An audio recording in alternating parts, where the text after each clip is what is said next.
Hola chicos, vamos a por el ejercicio 9, que ya es el último de repaso de la parte de enlace químico, ¿vale?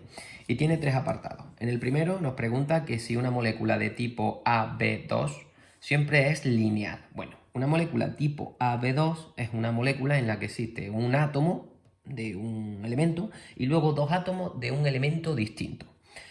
Luego entramos en esto de si es lineal o no. Moléculas que sean tipo AB2 en este tema de enlace, pues por ejemplo hemos visto no hace mucho el CO2, también hemos visto el BeCl2 y se me ocurre, que otro que ocurre muchas veces, que otro compuesto muy que aparece muchas veces en química, es el SO2, ¿no? Pues vamos a ver si estas moléculas son siempre lineales. Esto de que algo ocurra en química siempre es complicado, ¿vale? Así que a priori, bueno, vamos a plantear la geometría de estas tres moléculas y veremos si son todas lineales. Podríamos a lo mejor concluir que sí que ocurre, pero ya vaya a ver que no. Bueno, la molécula de dióxido de carbono la hemos hecho en ejercicios anteriores, ¿vale? Y era un átomo de carbono que estaba unido mediante dos enlaces dobles a dos átomos de oxígeno, ¿vale? Si no os acordáis, echadle un vistazo a los ejercicios anteriores. Decíamos que esta molécula tenía dos pares enlazantes entre carbono y oxígeno, eran dos dobles enlaces, ¿no? Y que su geometría era lineal. Este ángulo eran 180 grados, ¿vale? Esto salía de las estructuras de Lewis. En la molécula de BeCl2 también la hemos hecho en un ejercicio anterior, ¿vale? Y teníamos el berilio y un cloro a cada uno de los lados, ¿no? Y cada uno de estos cloros tenía luego tres pares sin enlazar. Os recomiendo que hagáis las estructuras de Lewis de este y de este, o que le echéis un vistazo a vídeos anteriores donde lo hemos hecho, ¿vale? En este mismo tema. Ese ángulo son 180, este ángulo también son 180 grados, ¿no? Con lo cual ya llevamos dos de este tipo en las que hay un átomo y luego dos átomos de un elemento distinto que sí que son lineales. Vamos a hacer la estructura de Lewis del dióxido de azufre, el SO2, un compuesto también relativamente, pues muchas veces que sale en química. El número atómico del azufre es 16, ¿vale? Con lo cual su configuración es 1s2, 2s2, 2p6, 3s2 y 3p, ya llevamos 10 hasta 12, 16, 4. Así que aquí tengo 6 electrones en su última capa. Para el oxígeno, su Z es 8 y su configuración también la hemos hecho un montón de veces. Acaba en 2p4 y tengo, en este caso, también 6 electrones en la última capa. Bueno, pues vamos a hacer la estructura de Lewis. Tendría un azufre en el centro, rodeado por 6 electrones. 1, 2, 3, 4, 5 y 6, por ejemplo. Luego tenemos dos oxígenos a ambos lados. Un oxígeno aquí. Y ahí tiene sus 6 electrones. Y otro oxígeno a la derecha. 4, 5 y 6. Bueno, pues vamos a completar hasta cumplir la regla del octeto, ¿no? Este oxígeno que tiene 6 cogería 2 y ya tendría los 8. Así que cumple la regla del octeto. Este oxígeno lo mismo, tiene 6 y con 2 que coge del azufre ya tendría 8. Y para el azufre tenía 6, comparte 2 por aquí, o sea que ya son 8 y por ahí otros 2, pues serían en total 10 electrones. Este incumple la regla del octeto por exceso, pero no pasa nada. Así que vamos a formar cuál sería la molécula. Esta molécula sería un azufre, ¿no? Por la derecha, como hay dos pares compartidos con el oxígeno, tendríamos un enlace doble.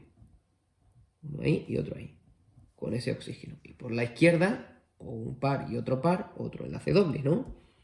Ahí. Este oxígeno tiene ahí un par sin compartir y aquí otro. Eso se situaban lo más lejos posible entre ellos, ¿no? Decíamos que se llevaban muy mal. Ese ahí y ese ahí. Y si os fijáis, al azufre también le queda ahí un par sin compartir, que lo pondría ahí. Y yo pregunto, ¿qué ocurre cuando tengo ese par ahí y estos dos aquí? ¿Qué ocurría entre ese par y esos dos de ahí? Lo que ocurría es que se producía una repulsión, ¿no? Entonces, según la teoría de repulsión de pares de electrones de la capa de valencia, esa estructura no era lineal, ¿no? Sino que se giraba hacia abajo, ¿no? Y teníamos el azufre con su par de electrones, y aquí había un enlace doble hacia abajo, otro enlace doble hacia abajo, ¿no? a cada oxígeno le correspondían 2 pares sin compartir y aquí había cierto ángulo, ¿no? Entonces un ángulo que será el que corresponda a aproximadamente 120, 130 grados, ¿vale? Vamos a poner 120, aunque no es 120 grados, ya os lo digo. Entonces, vemos que esta molécula no es lineal como era estas dos. En respuesta a la pregunta, ¿una molécula que sea tipo AB2 es siempre lineal? No. Hemos visto estas dos que sí que son lineales, pero esta no es lineal. ¿Cuál es la diferencia? Fijaros. Fijaros en el átomo central. Aquí el átomo central está unido a dos oxígenos mediante dos enlaces dobles, pero no le queda ningún par sin compartir. A este berilio está unido mediante un enlace simple y no le queda ningún par sin compartir. Este azufre está unido con dos enlaces dobles, ¿no? Pero le queda un par sin compartir. Entonces, este par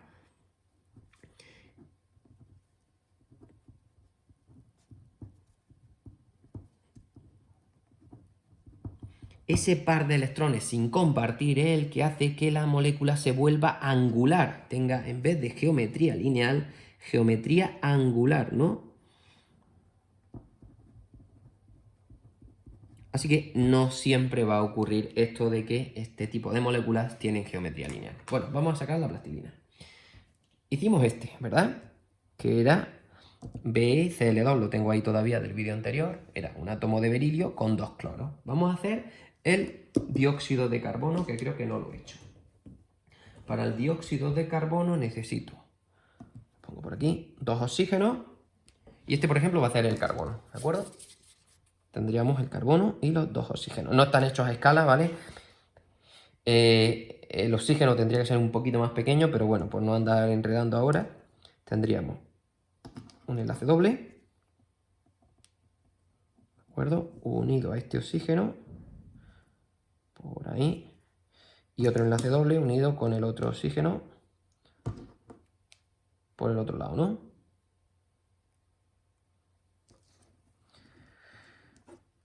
Tal que así. ¿De acuerdo? ¿Vemos? Es una molécula lineal con dos enlaces dobles, igual que antes, ¿no? Dos moléculas lineales las dos. Vamos a dar un pelín así. Ahí. Vale. Vamos a ver cómo sería esta. Tendríamos, este sería el azufre y estos son los dos oxígenos, ¿vale? Tengo dos enlaces dobles también, igual que antes. Así que necesito esto. Un oxígeno, otro oxígeno.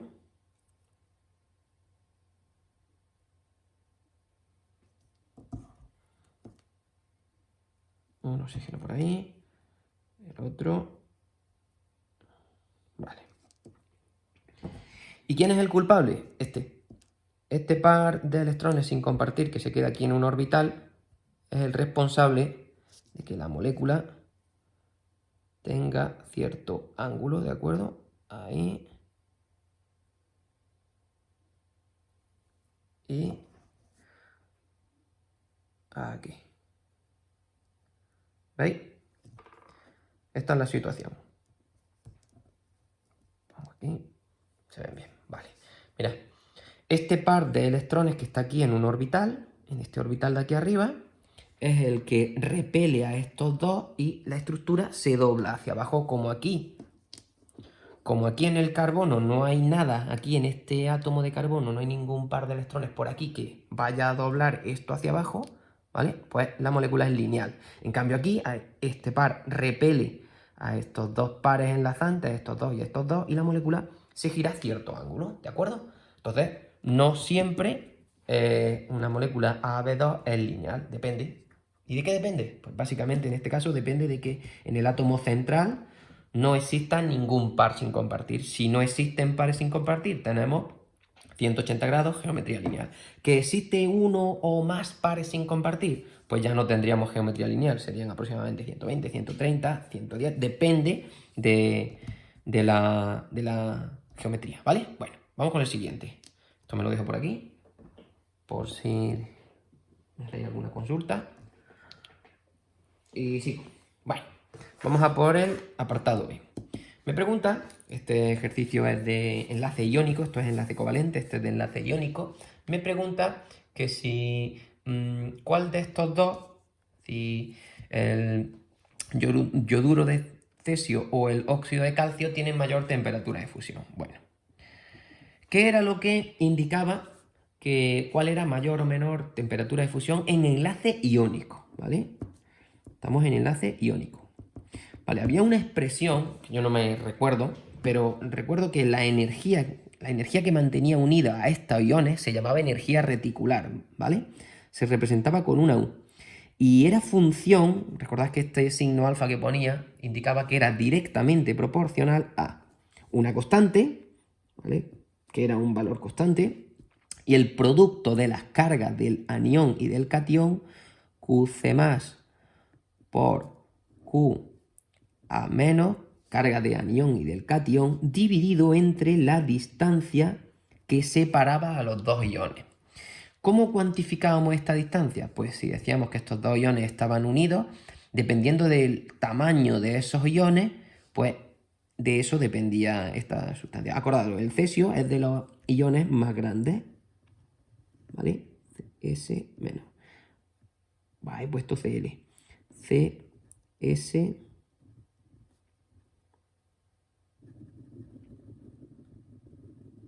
Vale, lo rodeo, lo pongo de negro y ya está. Vale, ese es el cesio. CS más. Y el ion yodo es más pequeño, pero también tiene un tamaño considerable, ¿vale? Este sería el ion yoduro. ¿Cuál es la distancia entre los núcleos de estos iones? Pues si este es el centro del cesio y este es el centro del yodo, pues esta sería la distancia. ¿Vale? Esa sería la distancia para el yoduro de cesio. ¿Qué pasa en el caso del óxido de calcio? Pues tenemos Ca. El calcio es Ca2+, ¿vale? Y el oxígeno es oxígeno 2-, ¿vale? Porque este le quedaban 2 electrones en la última capa y a este le faltaban 2 electrones en la última capa. El número de oxidación del calcio es +2, el número de oxidación del oxígeno -2.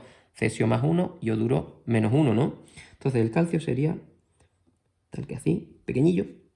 Y el oxígeno, ojo, también es pequeño, más pequeño que el calcio todavía.